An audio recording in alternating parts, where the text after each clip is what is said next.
women aren't needed on the front lines. And I'm not going to disagree with that to an extent. Women are needed on the front lines as long as our militaries want to respect things like the Geneva Convention. If somebody just kicked my door in at 4 a.m. and took my sleeping children and pulled them into a room where you now can't control the situation, that's horrific. That's traumatic. And I will live the rest of my life knowing that I am part of someone's nightmares. I ended up being diagnosed with post-traumatic stress disorder in the country. I was put on 11 different pharmaceutical drugs. They had missed a diagnosis of a TBI, which took me all the way till 2022 to actually fix and heal. You can use these opportunities to go, okay, this happened. Yes, it really sucks. But do I want to sit in that, or can it make me? The most powerful men I've ever met in my life, the men that I would trust, that are actually the most dangerous men I've ever met, are the softest men as well. Before we dive into this episode, I want to ask you to hit the subscribe button here on YouTube. It helps keep growing the channel and keep getting fantastic guests like this one. Kelsi, welcome to the show. We made the time zones work and here we are. I'm so grateful. Thank you for the opportunity. And I want to start with a really important bus journey in your life. I want to go back to a bus journey you were on at the age of 18 on Remembrance Sunday. And I want to understand why that particular bus journey was so important for the trajectory that you've gone on to go on. Yeah, for me, I for those that don't understand my background, I was a fighter for a long time, and I went to college at 17 to play soccer for the college and try out. So I was there early, and on the way back from Remembrance Day, I took the bus back to the college, and there was this incredible lady who had been in the Air Force, and she just had a row of medals. And I really believe in, I don't believe in coincidence. I believe in synchronicity. And there was this incredible moment where this woman had showed up and was sitting there, and it felt like one of those movie moments where you see like the highlighted light over top of them, and you just kind of, for whatever reason, I just felt a pull, and I had to go have a conversation with her. So I did, and I learned about her story in the military. And I had no military background. My family, mom and dad, I didn't have any direct military, but for whatever reason, she told me her story, and I just said, well, I'm going to join the Army. It was no more complicated than that. There was no research involved. There was no conversation with family involved. There was no, let's look it up and see what's going on in the world. It was, I'm going to join the Army. It is no exaggeration. It was ridiculous. People can say it's impulsive or naive, but for me, for whatever the reason, in those moments, it felt like it was the right thing to do. So I got off the bus that day and I went and quit college. And the next day I went and found the closest recruiter's office. And it happened to be in Ottawa and Gatineau, at the right outside of the Ottawa Mall. And I went and walked in and said, I want to join the Army.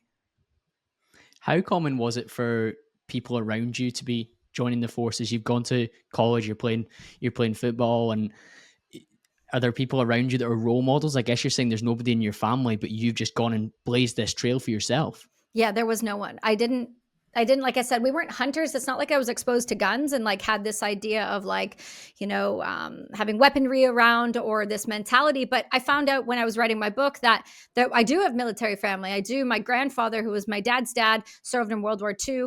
And I didn't know anything about him. He died when I was 3. So I didn't have a relationship. There wasn't conversation. I don't really come from a family that talks a lot about history or their past, which is an unfortunate part of life, but we're trying to change that behavior now. And, finding out that the majority of my family is from Ireland and Scotland, and my mom's side's Hungarian. And I knew my grandfather had escaped Hungary when the Soviets had come in and, got on a boat like many and came to Ontario. And he didn't discuss Hungary. He wouldn't talk to us about it. He wouldn't teach me the language or anything like that. And I know I have family over there, but I still haven't communicated with them or met them or anything along those lines. So there was no one really to help guide that path. It was very much like, my parents to this day would say, like, we knew you're going to be a cop, or you're going to be an A-type. You're an A-type. We knew you were going to be in those type of forces, but we didn't expect the military, let alone say, oh, I joined and I was warned there is a war going on that we are heavily involved in, and you will rotate if you join these MOSs, which is your position.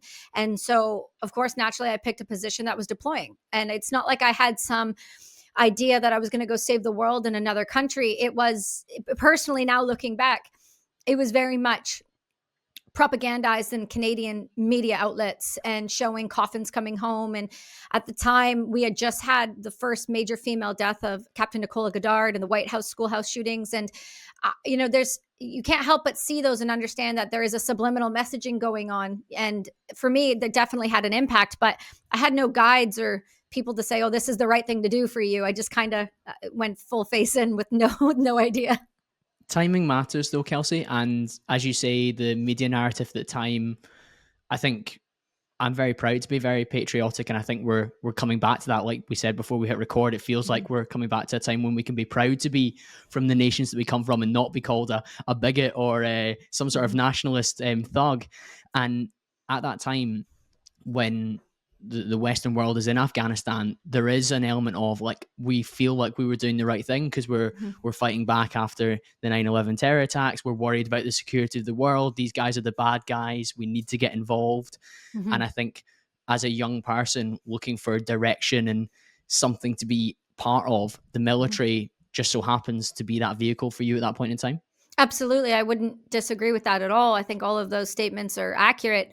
I believe that most people in their life don't have a direction at that age. And I came from a very small town where, my graduating class was like 100, 150 people. And that was massive for us. And I have come from a very middle class family of 2 truck drivers. My mom was a stay-at-home mom. And my dad was gone for 2 or 3 weeks at a time. So the mentality was like we cut and split wood, we ride motocross on the weekend. And, we come from a farm town where my neighbors were, turkeys and wolves and bears. And so I really grew up quite quickly, when you're 16 years old. I mean, you guys grew up in an era where you guys live, drinking when you're younger is not a big deal. It's kind of bred into your culture. It was no different than small town Canada and Ontario.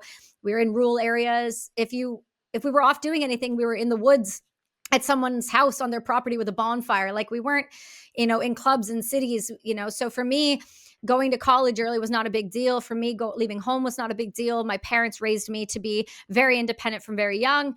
And that gave me the opportunity and that ability to go into something like the forces at 18. And what we understand now about brain development is that same with things like, I'm going to cross over something really aggressive here. Same with things like porn. Being able to make decisions at 18 is really, really, you're asking a lot of an underdeveloped brain. And then you tackle things like going and fighting in a war, thinking that you can change the world at the age of 18.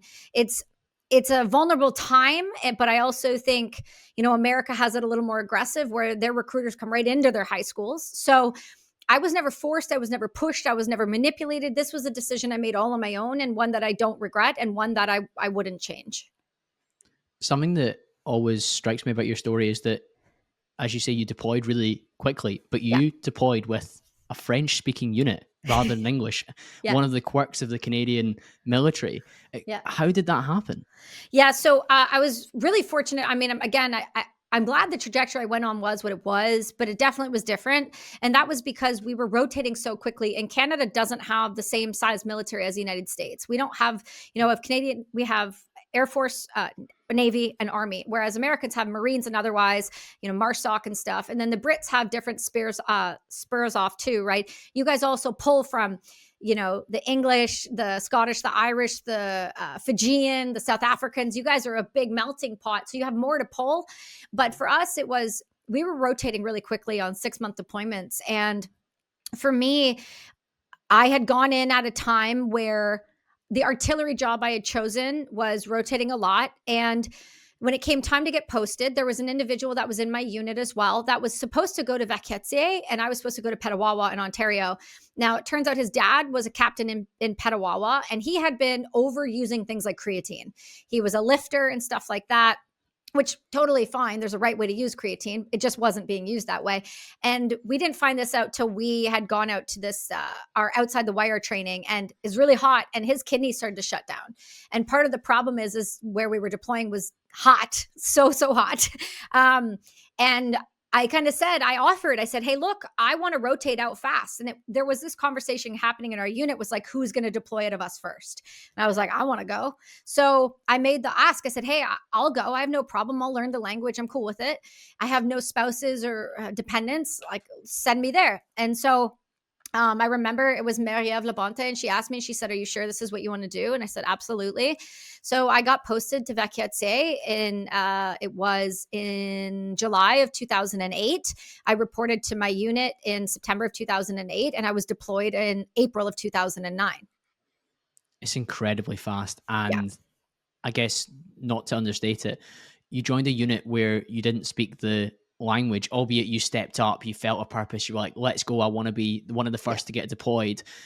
How do you handle the language barrier, albeit I suppose you've grown up around French Canadians, but not like this? Yeah, so in Canada, French, I mean, it used to be, it's nationally our second language, but if you go anywhere from, say, Alberta west, it's more Farsi, Pashto, Mandarin, Cantonese, literally anything besides French or English. But if you go east and you start going like Saskatchewan and all the way out to Nova Scotia, especially Ontario, Quebec, and Quebec being the French speaking province, you learn it in school. You learn, the little bit that you learn. I wasn't in a French immersion, so I could count. I understood a few words because it's mandatory where I was going to school. At that point, though, I had realized that I could do it and it wasn't going to be the end of the world.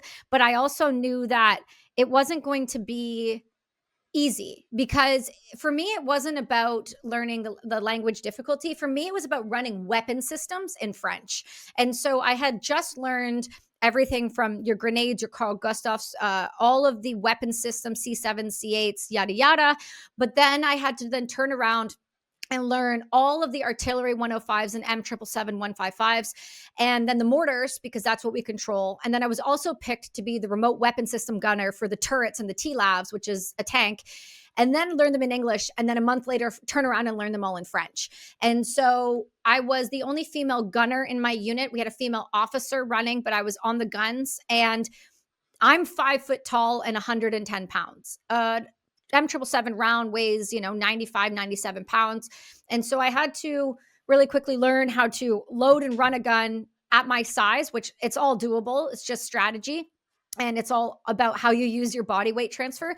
And then I had to learn how to run these guns and understand the French effectively enough to not ND around on top of someone. So, it took my staff who didn't speak English and me who didn't speak French to constantly go, okay, we're going to try to figure this out. And I became one of the most irritating soldiers to ever work with because every 2 seconds I would look at my sergeant and be like, ask him, hey, say it in French, like, hey, what is this? Translate it to English. And then I would slowly just pick up word for word. And then I remember being in my artillery course in French and just standing there going like, wow, I have to pick this up quick because the thing I've learned, and I just did an episode with Dr. Dave Rabin about this and about the way the neurology works, is that you learn things in 3 different stages. In high stress, your brain will absorb; in relaxed states, and then high stress, relaxed states, and then like hyper relaxed states. So there's like positive ways to learn and negative ways to learn that will rewire. And I was learning everything in a high stress state. So for me, I actually responded really well when we were in high stress to understanding the language better than if you calmed me down and spoke to me in French in a very relaxed state. I'd be like, sorry, what was that? Repeat that again. You were heightened. That's so interesting. And it's sink or swim at that point in time. Absolutely. It's not only sink or swim. I mean, you got to remember, these are people's, we're not sending, just a single rifle round down range. We're sending something that'll level a small city block. And you have these things called forward observation officers underneath that are working with the infantry units to call us and give us our grid coordinates. And so I was at the stage where I was running the gun, so I was taking orders. And the beautiful part of that is you have 5 to 7 other people running that thing with you. So it alleviates the extra stress of, okay, I'm going to mess this up on my own. But I a lot of times ran the charge bags and loaded the breech, meaning so I'd be in control of the charge bags, so how far that round goes based on what we're told. And then after the round would go in, I would put the breech bag in and I'd be in charge of closing and arming and making sure that there was enough charges in there to fire that. Or we switch around, but that was a position I really loved to do. It was a lot more hands-on. Aside from the language barrier, did you feel like you fit in straight away with the culture, with the environment that you were operating in when you were effectively at war? No, not at all. I think one of the misconceptions we have, and this is being kind of echoed across the board in America right now and has been for a while, is that women aren't needed on the front lines. And I'm not going to disagree with that to an extent. Women are needed on the front lines as long as our militaries want to respect things like the Geneva Convention, as long as we want to do things by the book. But unfortunately, we're in a stage where women are being brought forward, and depending on the DEI policies put in place, not everybody is qualifying to do the job, and they're being pushed through even though they don't qualify. And I'm a big believer that you can be you can be an asset or a liability. And part of the problem is that people nowadays are becoming liabilities because there is two standards. And I'm a big believer in one standard for everyone across the board, because I had this conversation with Riley Compton. I believe she's a higher rank now, but she's a United States Marine. And when we had her on the show on the Kelsi Sheren Perspective, the conversation was, do you think there should be two standards? And she's like, well, females, biologically can do this, and then males can do this. And I know that since she's changed her tune a little bit, but I said, let me put a situation to you, because you haven't been in it and I have. What happens if somebody who weighs 220 pounds gets shot in the head? Are you going to be able to pull that body out? If the answer is no, you shouldn't be doing the job. And I know that's an extreme, but when we're at war, extremes happen. So there is a place for women on the front lines if they can do the job. If you can't, you just shouldn't. So for me, I didn't fit. Again, I'm 5 foot. You can put me in your pocket most days. And the men that I was with didn't see me as an asset yet. I had to prove myself that I could load the gun, I could do the job. But even then, there is still an old school mentality with combat arms roles, and there always will be, about men and women. We are biologically different. That's how it works. That being said, when I worked with the Americans and the British, I didn't experience that. When I worked with the Canadians, I experienced it for a temporary period of time. And then when I went outside the wire and came back, it was less about them not trusting my job and more about they were sitting at the FOBs, and I got an opportunity to go outside the wire and do something that most people thought that they would want to go do. But I'm telling you, once you go do it, you question whether you should have gone and done that in the first place. I really value how you're able to speak from experience, but having reflected upon those experiences as well, Kelsi. Like, I know how much self-work that you've done over the last number of years to be the articulate, like, outspoken individual that you are, where you share all these different perspectives. But when you talk about DEI standards, you talk about women's place within the battlefield, I think people need to understand that you're speaking from a place of genuine care for the individuals involved, both men and women, because as you say, you do not want somebody to be a liability just because it means that, the ratio is right within this group for this particular checkbox exercise. In fact, that is the absolute opposite that we should be working towards. Right. I also see, don't get me wrong, I have women in the CST program in the United States that are more deadly than a lot of men. And it just depends on I have a female friend named Jax, I think Jax is 5'11". She can outruck most men I know, and she's terrifying. And I would go with her over some of the guys I went with all day. And it just depends on you and who you are and how you can carry weight. It's really not that difficult. Can you shoot? Can you run? Are you effective? How do you handle stress? How do you perform?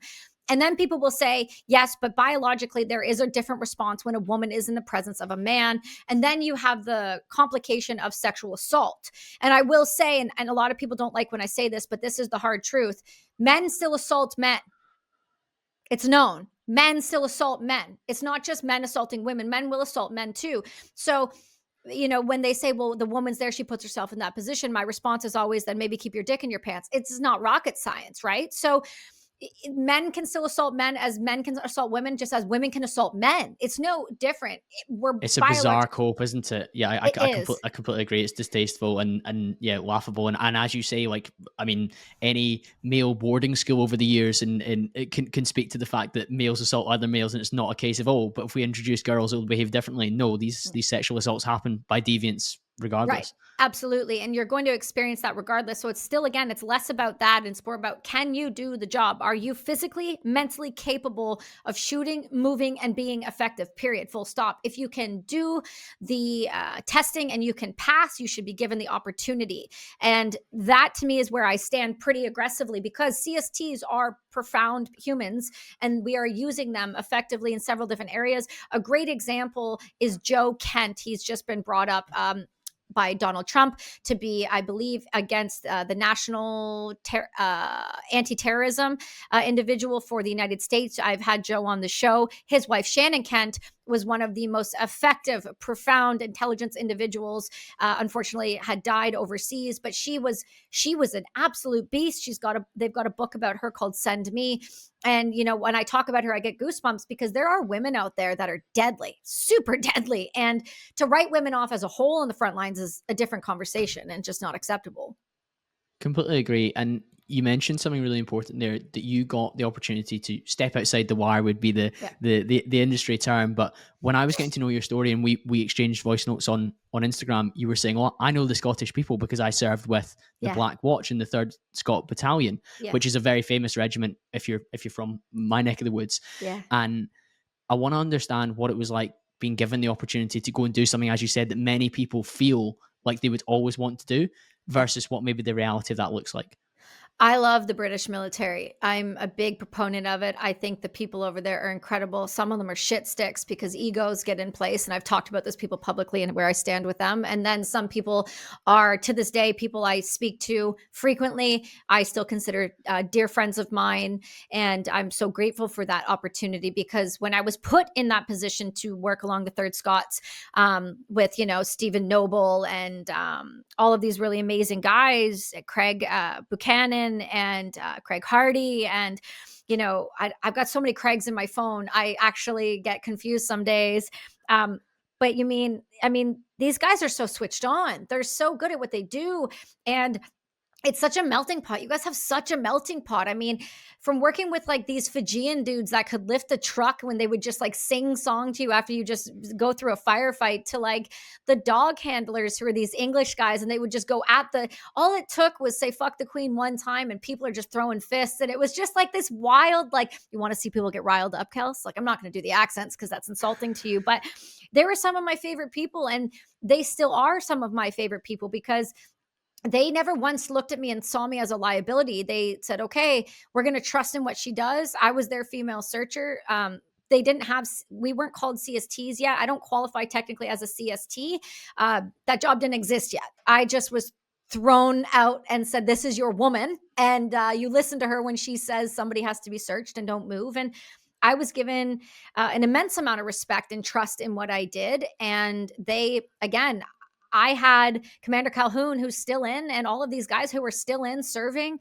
These people stood by me in what I did. And when I said we need to stop, there was no questioning me. They said this is what she does. So we trust in her to do her job. Why was the role of a female searcher so important in Afghanistan at that time?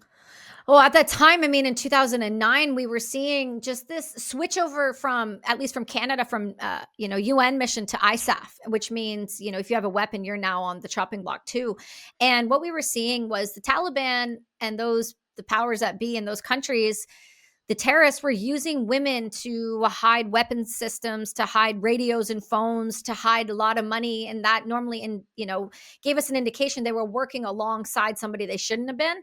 And so they realized, well, we're not sending women out to check these other women. So if we can hide things under the burqas, well, we're fine. And they had Taliban members that would use burqas as that and cover themselves up and put AKs underneath or suicide vests. And so they figured, well, no one's there to touch the women and kids. And, NATO respects the Geneva Convention, which means we respect your religious right to not be touched by a man. So we got smarter and we started saying, okay, a woman's going on the front lines with them. And my job was to, once we kick those doors in, go in and grab those women and kids and put them in a separate room. And my job was to independently search them by myself while one of the guys stood at the door. What were those experiences like when you're going through the door and you know that you're going into a situation where perhaps a family are deeply unsettled by what's just about to happen? I'm a mom now and I wasn't then. So my perspective has shifted radically. I'm also 35 years old and I was 19 when I was doing this job. And you see things on the news and the media, and then you hear about your friend being killed, and you start to just build up this callous disdain for anybody that was in the country.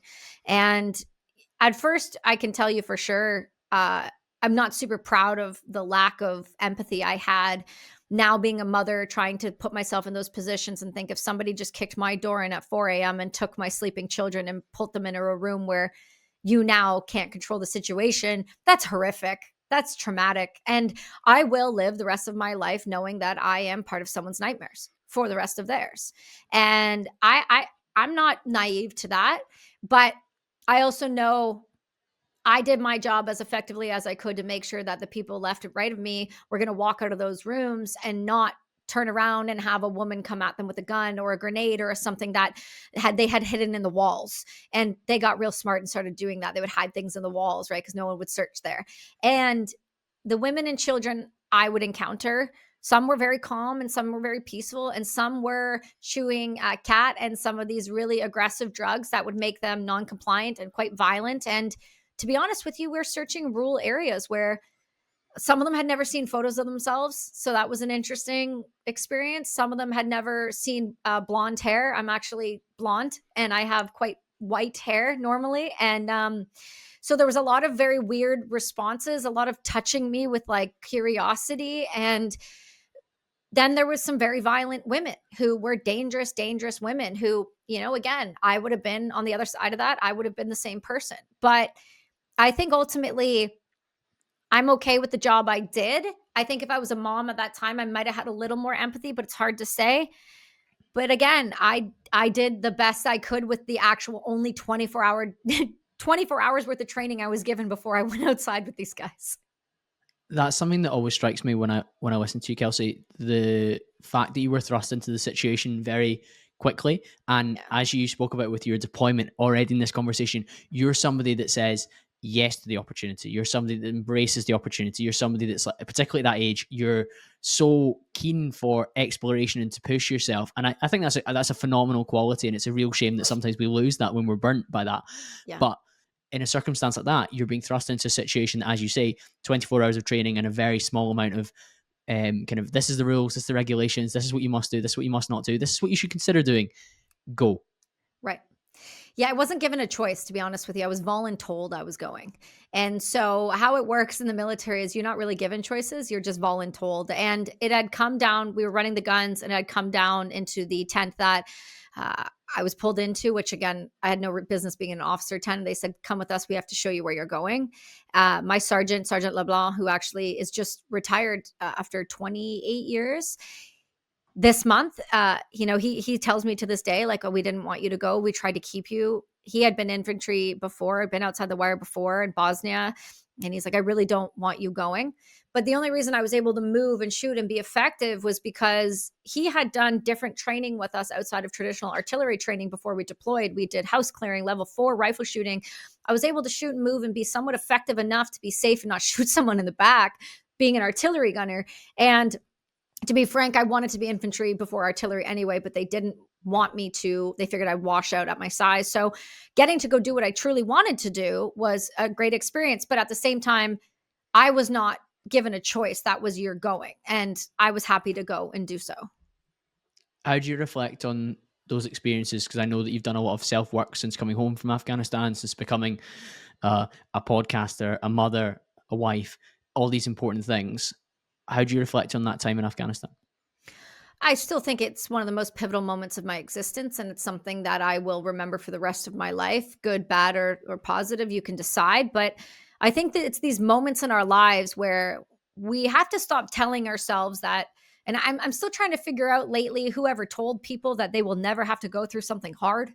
You know, we shy away from things like adversity, but adversity is our biggest strength. When we are given opportunities to learn who the fuck we are and show up in that fashion, you will break or you will be made there. And I was made there. I was legitimately forged in war to find out who I was. And regardless of how that ended, I end up getting injured and medically released. I did the job when I was asked to do the job, and I will always be proud of that.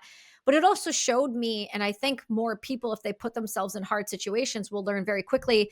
You will learn who you are. And if you don't like who you are, that shows up in those moments, it gives you an opportunity to learn. And in my coaching practice, the thing I always say is awareness is the finish line. And I got that from a dear friend, George, but awareness is the finish line. And once you become aware of something, you have the opportunity to decide, am I going to go left or right? And which one is going to make me a better version of myself? And it's not always easy. It's not the greatest things in life, doing hard things. Normally they create the best outcome, but we shy away from struggle and we shy away from hard things. And for people that are listening, like, we were talking before, the majority of my clients are men. And I'll tell you, doing hard things is going to make you a better person. It's going to be radically uncomfortable in those moments, but it's about learning how to process the emotions that come with the hard thing and not shy away from feeling sad or overwhelmed or feeling grief. Dr. John Deloney, a dear friend, says this, grief demands a witness. And so when you're going through these hard things, don't do them alone. Don't sit by yourself in it. It doesn't make you a stronger person to be alone. It makes you a stronger person to sit in front of your friends and your mates and go, I'm fucking in it right now. How do I move forward? And when you do that, you come out the other end a better, hardened person in a positive way, not in a way that you have emotionally, mentally shut down. And I think nothing worth doing is ever going to be easy. So if the path is easy, I really suggest you take a look and go, why? Because it's never, ever worth doing if it's easy. Agreed. Yeah. Hard choices now, easy life later, or something to that effect. When you returned home, you're speaking there about the importance of having people around you to be able to say, I'm going through it right now. Back in 2009, 2010, the support network maybe wasn't there for you in the way that it would Yeah. be now, potentially. How did you handle those times when you came home and you were nursing what turned out to be a TBI, having PTSD? How did you handle all of that? So I was diagnosed when I was in country after I was with the British. I got injured when I was with the British. We sustained a loss of some people, and I was directly involved with one of the major losses, and a very aggressive one at that. And I ended up being diagnosed with post-traumatic stress disorder in the country. I was put on 11 different pharmaceutical drugs. They had missed a diagnosis of a TBI, which took me all the way till 2022 to actually fix and heal. And continually working on that all of the time. And, I would say from 09 to 15, I was pretty alone. And that is no fault of my guys. My guys didn't know what happened to me. My staff didn't communicate it. I was sent home 3 weeks earlier to the hospital before anybody else. My staff didn't know where I was, and it just was not spoken about. I was there and I was gone, and there was no questions asked. And I was hyper suicidal, went through multiple plannings and trying to decide if I wanted to live anymore. And I didn't want to live anymore. Why would you want to live in hell in your own brain? And nobody at home would understand. And the community around me didn't understand because I was shoveled off away from my unit. And we do that to people, right? When somebody's struggling, Western society says, go put them in a hospital, medicate them. But we need to go back to the Eastern way of doing things, where you surround people with community and you say, it doesn't matter how bad you get, you can smash off all of these walls. We've got you all the way. And that is the difference between where I was and where I am now. I can pick up my phone and I'm one person away from almost anyone in the world I want to talk to. And I'm grateful for that, because that took me saying, I no longer wanted to feel this bad. I have to do something different, get out of my comfort zone and start putting myself in positions to be able to ask for help and have a community around me again. What were some of the ways that you found your way through this period and you maybe found ability to ask for help and move forward? Yeah, so I had a really strong family, and I know not everybody does, but I also started a company using art therapy. So I had a good psychiatrist. I went to my appointments. I did the things I was supposed to do. I moved my body every day. I drank my water. I ate healthy food. We understand our gut biomes. And I stopped watching the fucking news. I stopped surrounding myself with negative things that were just constantly feeding that real struggle of the sympathetic, like, craziness in the mind. And I started to realize that I was, calm as chaos, and chaos became calm. And I didn't want to do that anymore. So when my doctor suggested art therapy, that's when brass and unity was created. I took bullet casings, turned them into jewelry, and created this mammoth of a company that is a suicide prevention tool for so many people, and also for the nonprofits that we support. And so Brass and Unity started. And in that moment, I'm not really good at asking for money, so I'm not going to be great for a nonprofit. How do I make myself a value add to the world, and how do I create something that could do that? And that's when the company started. And I would say in 2016, that's when it took off, when we incorporated. That's when we end up getting a bunch of people can say lucky breaks. I don't believe in coincidence. I put myself uncomfortably in the right places and just said to the world, I'm here to serve. How do I help? And it just started working and coming together for me. I always do my research, Kelsi, and it was called Her Wearables first, wasn't it? Yeah, it was. Kevin Hart helped me change that, actually, which I was. was going to ask you about that story because that really speaks to me about, you said there you're not good at asking for money, so you wouldn't be much good as a charity or nonprofit. Yeah. But a trait of yours, which is evident throughout your story, is your ability to continually put yourself out there and push for the cause that you've got a real care for. And Mhm. at that moment in time, it was your jewelry brand that you were building. And Yeah. you, as you said, we were getting lucky breaks. Lucky is it, like you made the luck because you were Right. just exposing yourself to potential rejection. Oh, But yeah. the upside of that was so great. So yeah, tell me the story about why you changed the name. Yeah, so again, I'd had a couple big things that started to click around that anyway, and so I was really fortunate. And my mom was a truck driver. She was working for Stage Door, which supplies all the truckers for the comedy tours and music tours for Taylor Swift, Kevin Hart, and all these people. And my mom, it was actually my mom's first time driving by herself. She took this big risk, and she goes, "I'm going to go drive on my own. Your dad's going to go do this one. And I'm going to go try this on my own." And I was just like blown away that she was going to go out on her own like this. And I was like, okay. And she goes, "I'm going to drive for Kevin Hart." And I said, "Amazing."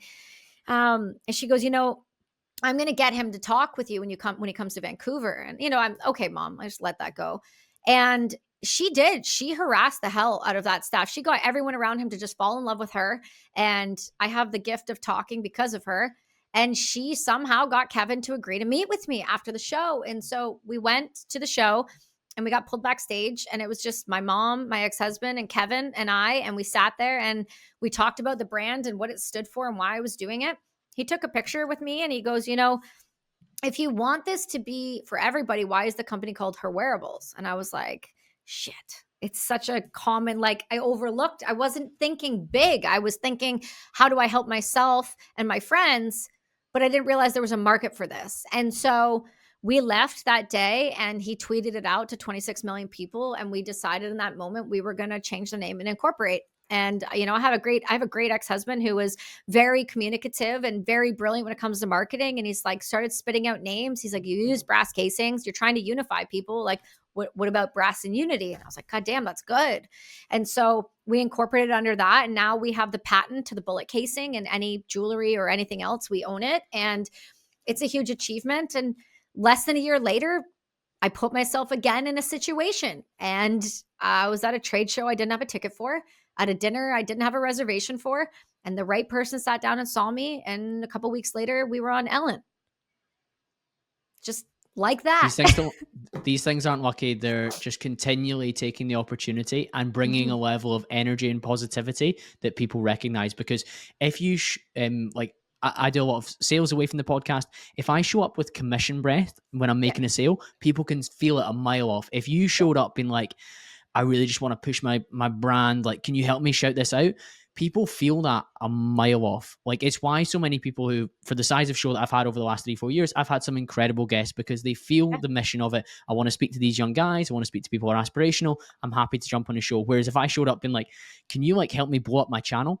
That would be so disingenuous and Yeah. people would feel it and smell it a mile off. It feels transactional. Whereas, of course, there's the upside of more reach through Kevin Hart. There's more reach Mhm. through Ellen, but you were doing it in a way that it was purpose led through the brand that you were building, and of course, Mhm. healing yourself at the same time. Yeah, absolutely. And at that time I was still making it on the kitchen table by myself. Like, I had taught myself how to build these pieces. I had sourced them locally. We made no money. I was buying them in, buying stones like for too much money. I was, friends of mine were sending me cases of ammunition that were used. I was building this raw. And so I didn't expect it to do what it did, and I'm so grateful it did. And then by 2020, we were nominated for top fashion awards, and we were on the cover. We were on the covers of magazines and multiple page spreads and GMA and Forbes and Elle, and we were being named as one of the up and coming philanthropic brands. And it was a wild experience to be a part of. And we went from, I'm going to build this to stop wanting to kill myself, to 200 retailers internationally and being recognized as this like bullet bracelet suicide prevention tool. And then COVID hit. And I had to then face that I lost all of my retailers overnight, restart an online business, and decide, is this something I still want to do? Is my heart still in this? And when you're in that point, and it was the thing that helped save my life, your identity becomes wrapped around it. So I caution people, when you're building a brand or a company or a something, to not attach yourself as the identity, but to see it as a tool to uplift and empower yourself to be a better person and change the way you move. That would be my one learning lesson from growing this company. It's a vehicle, it's not the be all and the end all. And you can Yeah, change vehicles. So your vehicle now is very much content creation and podcasting. And that's a yeah. change of vehicle, but the same mission remains.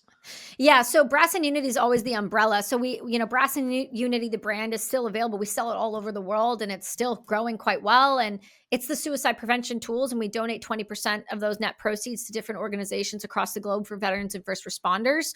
But then also, I'm a psychedelic integration coach. I'm an executive coach and a pro athletes, and I work with breath work and other tools and modalities. And I work with the everyday person who just genuinely wants to unfuck their life and decide that I deserve better, I can do better, but I need somebody to help walk this path with me. And I became a coach some years ago, and I use psychedelics due to, Heroic Hearts Project and a lot of good friends. You guys have Heroic Hearts Project UK now, which is a great organization. And I was able to get off of all of the pharmaceutical drugs. I was able to start using plant modalities, and I was be able to start working with pro athletes and changing their mindset and building the resiliency. And I've now grown this whole other company besides Brass and Unity. I have the Kelsi Sheren Perspective that's been around for 5 years now. And now I have this whole coaching practice that is serious heavy hitters. And I'm grateful for all of the opportunities because you can pivot, you can constantly reinvent yourself. And it's not even just about the reinvention, it's about the constantly leveling up and asking more of what you can do in this world and what can you leave behind. That's not just a product. How do you help people? Because it's not about what you do, it's how you make people feel. So what does your presence bring to the globe? And can you be as emboldened to understand that it actually can be just one person that changes the world? It takes a community, but anybody can do anything if you just have the right people around you. When did you start to build this mindset that you're coming to this podcast with, Kelsi? 2020. Yeah, 2020, I got off of all of the pharmaceutical drugs that I had been on, my last one. And I had a former Army Ranger suggest, he saw I was really struggling, and he's like, I have an opportunity if you want to come do ayahuasca with me and this group of guys. And at that time, I'd been adjacent to the community, helping the community, but through the civilian world of the fashion industry, which if most people know, it's quite callous and can I swear on this show? Of course you can, Kelsi. Super cunty. It's the most cunty environment you'll ever be in. And by the way, I have to thank the British because that's been my favorite word since 2009. And Westerners don't love it. I love it a lot. And well, you said it negatively. In Glasgow, we would say like he's a good cunt or he's a sick cunt. Yeah. And I love that. And I also respect that, but I also use it both ways. I think it can go both ways, and it's powerful. It's so powerful, but it's one of my favorites. So I learned, a long time ago that once I sat with the plant medicine and I decided I no longer want to be a victim, because it was not, I'm not what happened to me. I am in spite of, right? You can use these opportunities to go, okay, this happened. Yes, it really sucks. But do I want to sit in that, or can it make me? And I meant this one earlier. I was forged in the hardest thing that I could have ever done in my life, and it made me who I am. So I was glad that I could do this. So I did the psychedelics. I did the integration, the right set and setting. I was a candidate for it, which is also something we should always pay attention. Not everyone's a candidate for psychedelics. And I had this community of rangers and badass Blackwater dudes and MARSOC humans, and just a community that looked at me and said, it didn't matter what you were going to be like when you came out of this, we were going to hold you, and we've got you. And that's what we have forgotten so much, is it takes a community to heal. We cannot do this stuff alone. And once I started that process, I started to go, I can do all of these things, but I can probably do it better than most. And not because I'm something special, but because I have been a fighter. I have gone through these things. I've done the hard stuff, and I've now been able to go back and learn from them and not just say, oh, it was an experience. This was an experience, but this is what I learned in every part of that experience. And I've taken everything positive from them that I could and implemented them now into my practice and into what it is when I work with individuals. I find it quite refreshing that we're hearing more people speak about group and community. So a fellow Canadian, Connor Beaton, had him on the show last year, and he was speaking about men's groups and coming together. It's a little bit of a tonic, or it's a medicine for the grind set, hustle culture, Sigma male, shut off, monk mode culture. And I think there's a time and place for being extremely comfortable in your own company, able to work alone, able to push forward, able to do the work. But as part of that, you should be able to be socially integrated to people who you can be open with and have conversations with. And having these two things is really important Whereas I think there was, for a long time online anyway, the stuff that my age group and my demographic were consuming was very much like, do it for yourself, bro. Shut everyone else. Show them they're wrong. Whereas somebody Mhm. like yourself is speaking about the importance of doing the work in a community setting and having people that you can lean on and bounce off in a positive way. I think we've had too many of these macho influencers on social media, and I don't need to even name them. I know as soon as some of you are listening to this, you could probably pick out 5 in your head, and taking your shirts off and rah rah rah, and I make my wife have sex every day. Blah blah blah. Listen, the alpha male bullshit is not going to be the thing that gets you through. I'm telling you right now, the most powerful men I've ever met in my life, the men that I would trust, that are actually the most dangerous men I've ever met, are the softest men as well. They are the ones that are in touch with the femininity and the masculinity, and they understand the balance and where there is need for both in all of the areas of their lives. And that also comes with understanding you need people. That's something we forget, is that we are humans going through a human experience, which means we come from the plains, which means that you know what it feels like to be ostracized.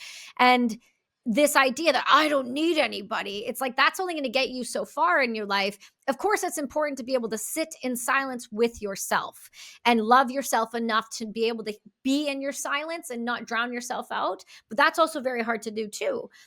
But on the flip coin of that, you have to be able to sit with others and go, I need help. And very often I'm actually brought into these all male groups because I can hold space for men in a way where I'm not seen as this hyper female, like feminine energy, but that switches on when it's needed, where I can hold space with these men where it was the ex-spouse that hurt them or the mom that did this or that, and it can show them that femininity can be safe and not judged, because we do have an insanely high male suicide rate in the veteran space in North America. It's 44 a day. I've spoken about this on my TED Talk.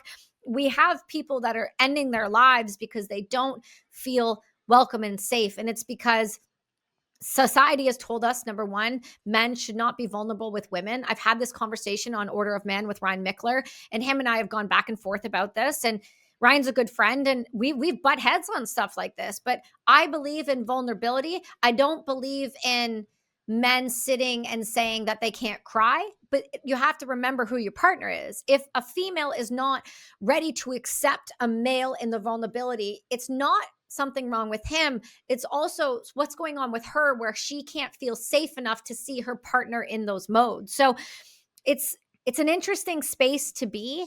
I definitely am considered a more masculine female, and I make jokes often that I would have, in this day and age, if I was back then, the way I was back then, now I would have been transitioned. It's fucking wild. But I have also learned that there's a power in the femininity that is it is so much more powerful than I ever gave it credit for. It's just learning how you can bring that forward to more masculine environments and set it down in front of you and say, I'm not going to judge you. I'm not going to be anything other than hold space for you. And you can be as loud and big or as sad and little as you need to be. Either way, you're welcome here, and all of you is welcome here. I completely agree. There was a clip that went super viral last year where Sean Strickland was on Theo Vaughn's podcast, Yeah. and he was getting extremely upset. And you used the term holding space there. Yeah. And that was exactly what they did for each other. They Mhm. gave themselves a space to just completely explain. They didn't interrupt. They didn't say, "Are you okay, bro?" Or, "Oh man, let me get you a glass of water. Let me get you a tissue or something like that." They just talked it out. They just gave themselves a space. And I wonder how many of us would benefit from that when we talk about the male suicide epidemic. Mm-hmm. I wonder how many would benefit from having a space where they could talk these things out and perhaps see perspective for their problems, or as men often do and maybe need more than traditional talk therapy, they need some sort of solution to move forward to after they've unloaded. So I've unloaded about how bad my life is at work. Okay, cool. Well, what we're going to do is we're going to write your CV and we're going to get you a new job. Like, men need that far more than necessarily being heard, which sometimes can upset people when they hear about, oh, but talk therapy is the be all and the end all.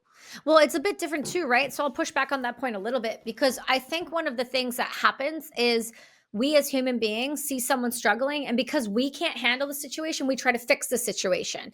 And one of the biggest and best tools I use, and is the most simplistic, is this: do you want coaching or do you want me to listen? Don't tell them what they need. ask them what they need, and then you can move accordingly. So if somebody says, you know what, I just need you to listen, right? I just need a space to talk, let them talk. If somebody says, okay, I need you to listen. Okay, now that you've listened, you know what? I need to get action oriented. Okay, now let's go and do the thing we need to do. Yeah, that's a killer question. That is so helpful because, as you say, somebody might just need to vent and unload. And we all love a moan as humans. I'm an extremely positive person, but sometimes you're just like, oh, like this is fucking killing me. Let me tell you Yeah. about it. And I'm not looking for advice, as you say. But then other times I'll be like, okay, I want to go a layer deeper. How do I fix this? That Right. is a wonderful question for people to use. Yeah, it's not, and that's the thing, right? Again, John nails this. It's like when somebody's going through something you don't know what to do, show up, bring food, shut the fuck up and sit there. Don't say anything. Most of the time, people just don't want to be alone in their struggle. Grief, like he says, grief demands a witness. And it doesn't mean that the witness has to fix it, because a lot of times you can't fix it. You can't fix someone's life for them or do something for them. They have to want to do it themselves. But first, they need space to let it out and let it off. In Western society, Dr. Dave Rabin talks about this. We don't teach people how to grieve. We tell them how to grieve. We need to teach them how to grieve and give them that opportunity so that they can process it themselves. Because with trauma, that's what happens, right? You get stuck in place because you don't know how to process the things that have happened to you or that you're going through or that your experiences. So you just stuck it and you bottle it. And in the UK, I see that a lot. I mean this in like the utmost respect. Scottish men, Irish men, English men, you guys just, you just shove your emotions so far down and you don't communicate a lot. I mean, that's a blanket statement. I'm just going off people I know. They just put it in and they just go, I don't need to talk about it. That stuff has to come out, man, or it's going to come out one day down the road when your kid spills a glass of water and it's just, you don't know when it's going to come out. So it's better to process it in real time and have the tools to process it in real time rather than wait for it to explode and bleed on somebody else who didn't cause the problem at all. Can I ask you for Mhm. some of the tools that you would advocate for somebody listening to this that maybe feels that they've been suppressing things for too long? Yeah, man, absolutely. It's a great question. So I use a lot of different modalities and it's very dependent on the individual. But right off the bat, some of the stuff I'm going to say, I want you to hear me when I say I know how ridiculous it sounds, but I can show you a bajillion testimonies that proves that it works real well. So I always start by getting it off of our chest, meaning if you can't talk to somebody, write it down. I don't mean type it. Don't type it. There's a lot of science around handwriting things on paper. My first thing I would say is whatever it is you're struggling with, and the next part, you'll understand why. Whatever it is you're struggling with, write it down. Get it off of you and onto something else. Okay. If you're like, Kelsi, I don't want to say it out loud, I'm afraid someone will read it, burn it after, but write it down and get it off of you. If you're that concerned, burn it. I'm not kidding. There is a ton of science around purification and burning things, the color orange and yellow and what it does to the brain. Burn it then. Okay. Start with that. You're still struggling in that, that's fine. Go stand in the grass. Just go with me on this. Go stand in the grass for 10 minutes. And all that I'm going to want you to do is you're going to stand there and you're going to breathe in your nose 4 and out your mouth for 6. And do that for 10. Watch your emotions start to naturally bubble up, and they will. And this is where you're going to get uncomfortable and you're going to feel it in your throat. And you're going to, no. This is where you're going to hear me go, let it out. Let it go. And this is where you got to let the emotions start to naturally flow. And you keep that breath going. And all that it's going to do is naturally put yourself in a parasympathetic state, and it's going to calm you down, and it's going to allow the emotion to start to come out. At that point, then you probably give me a call and we start to figure out how we process the rest, because these things and these little tools are all steps for you to not only let it out and let it go, but to start to build different levels of resiliency. So when this other things start to bubble up, like I got it off, I'm feeling a little bit better, I'm feeling a little more relieved. Oh my God, I didn't realize that thing that happened in my childhood is actually really affecting me. It allows for other things start to come forward that have been pushed down. And then you've got fitness and your food and your water and your sleep. So the first thing I always say is if you go to a doctor and you're struggling and the first thing they say to you is, here's this pill, I'm going to tell you, you have a drug dealer. You don't have a doctor. The first thing that you should be asked is, how are you sleeping? Are you sleeping at all? Right? Because if you're not sleeping, we need to get your sleep right, because nobody can function when their sleep is not there. I don't care how much energy drinks you have, how much caffeine you ingest. It doesn't work. Sorry, homie, it doesn't. You need sleep. You need to move every day at least 30 minutes. And even if you're walking, even if you just get out and you're walking every day, you need at least 2 liters of water a day. And you need to look at the food that you're putting in your body, because 90% of that serotonin that gives you that actual non-depressive state is coming from your gut. And lastly, and one of the biggest ones I'm a big believer in, is you're the sum of the five, not the cheesy way. I'm talking the people, the sounds, that's what you're listening to, podcasts, music or otherwise, and what you're watching with your eyes. The people around you matter, and the energy that comes off of them matter. So if you're like, I hate Christmas because I don't want to go around those people, hey, guess what? You are not obligated to put yourself in any situation that you do not feel good in. I don't give a fuck what mom and dad say. You make me feel some type of way and you're unwilling to hear why. I don't need to. I'm sorry. Hard stop on that. So stop putting yourselves in positions that constantly drive your nervous system through the roof. Don't use it as a crutch. Don't say, I just don't feel like going to dinner. Really look at who in like really look at how these people really have a difference on your life. I do a practice with my clients and I say, I want you to evaluate your energy. And they're like, what? I'm like, I want you to evaluate your energy. And they're like, that sounds dumb. All you got to do is I want you to write down the people, the 5 to 10 people that are around you the most in your life. And then I want you to write a pros and a cons list for every single person. And you tell me what sucks and gives. I know what that sounds like, but you tell me sucks and gives. Are they constantly pulling from you, or are they actually filling your cup? If there's too much people taking from you, how can you be expected to be a good person and not struggle when everybody's draining you all of the time? That's such a helpful prescription there, and one that I much prefer to an SSRI. And I think we're Couldn't on the agree same more. page when it comes to that, Kelsi. Yeah. One of the things I really noticed over the Christmas period is, because I'm this is not related to my family. I live right beside my family. I spend a lot of time with them. But some of the things over the Christmas period, when maybe friends are home from like school or university and they come home and they're seeing, and you maybe meet up with old groups. Yeah.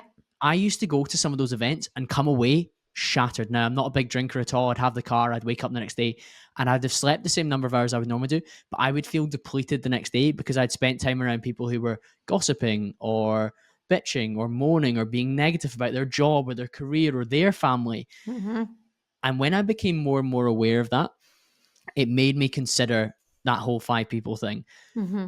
And you really notice the difference when you're somebody like me who has, through his content, met some incredible people, made some incredible friendships, who I really spend a lot more time with. I have very few friends at all from my childhood, apart from a small number of people who have stayed with me in terms of their personal growth and how they operate.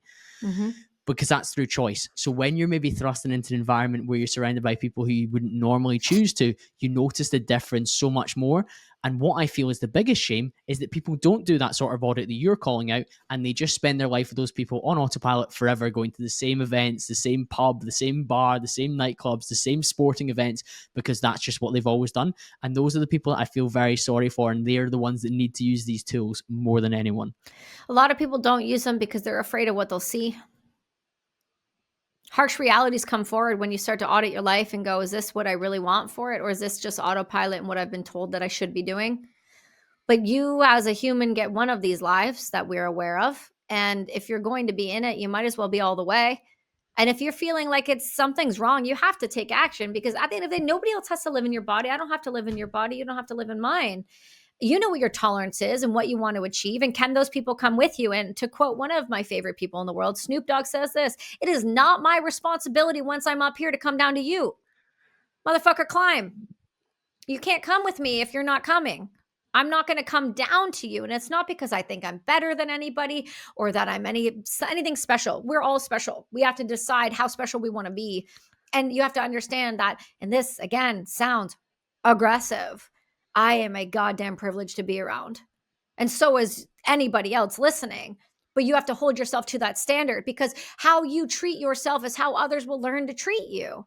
But when you accept less, you put up with less, you do less, that's how you're going to get reciprocated. But the audit's hard because it shows you on paper, I don't know, maybe this person doesn't make the cut anymore. Yeah, but I love them. They're my family member. Great. You can still have them. You don't have to cut Completely ties. agree. But you have to decide how much time they get access to you. I'm pretty certain the next few weeks and months I'm probably going to hear you on Modern Wisdom at some point. And I was really lucky to host Chris Williamson on my podcast when I first started the show, and he has a concept called the lonely chapter. And Oh, I know Chris about was that one. speaking about, yeah. So when somebody does that audit, they make the move away from the mood hoovers, the dementors, if we're using a Harry Potter phrase, and they make that move away. Mhm. Sometimes you're not ready to be with the people that you really want to be with because you haven't done enough of the self work, or you aren't in the right places. Maybe you're not in the right town or city. Yep. It can be really difficult. And I just want to say, from my perspective and the way you're speaking as well, that lonely chapter is short and painful, or it can be long and painful potentially if you don't make the right moves, but it needs to happen because it's better to be in that kind of limbo period than it is to be remain where you are. The pain Yep. of making the change is more worthwhile than the pain of staying the same. Yeah, I couldn't agree with you more. Chris has said no to me, so I don't think I'll ever be on that. We're gonna get you on there. I'm I don't certain of know it. about that. I don't know about that. I actually, when you asked to have me on, I started laughing because I was like, "Oh my god, you're young, Chris. That's what you are. You're no different." So it makes complete sense to me, and it's an honor to be even brought up in Chris's name. I think he's a cool dude, and I think he's doing good things, and I think he's been really good. I think he's cut through the noise of the toxic masculinity bullshit and been able to show that you can Yeah. have the duality, which has been really beneficial. We run in a lot of the same circles, so we know a lot of the people. I had somebody text him, and he said I'm not a fit, so it makes sense. Um, so I'm happy to be here and to see that you see me of value with men, because I think one of the hardest things with men that I see is that they don't want to be spoken to by a woman that hasn't done the job. They just don't. They haven't. But fortunately, I've done them. I've done them all. I've done them all. And the one thing I've learned is that the lonely period is real. The lonely period is real. I was canceled a few years back from somebody I thought I could trust. I remember And this. yeah. A lot of people know about it. And I had two choices.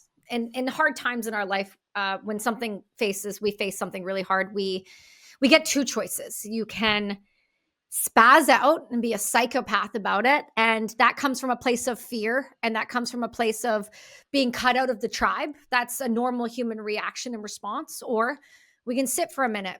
We can come back to the parasympathetic. We can go, I don't have to accept this, and there are ways for us to move forward. And I made that decision, and it took me 2 years, but I was able to, which I should never have had to have done. But being a woman in the space, it's real. And so I, bide my time, got everything together, and I got the commander of the British military to come forward and say, like, hard no on this one. We're not doing that. And fortunately, I was able to crawl out of that. And that's any situation in our lives. We can decide, am I going to move with integrity and character because I know who the fuck I am? Or do I let people who have no voice and no nothing but negative words to say choose where my life goes? I chose to take my training, which is outmaneuver you, out, outlast you, because I don't have the nickname as Thomas for no reason. And I will come back. And any of us can do that. But we have to look at our situations and go, what can I learn from it? How do I move differently? How do I be better? And then how do I implement everything that I learned in that situation? I'll tell you what I learned in that situation, which the first week it happened, I'm not going to lie, I lied in bed and cried for an entire Yeah. week.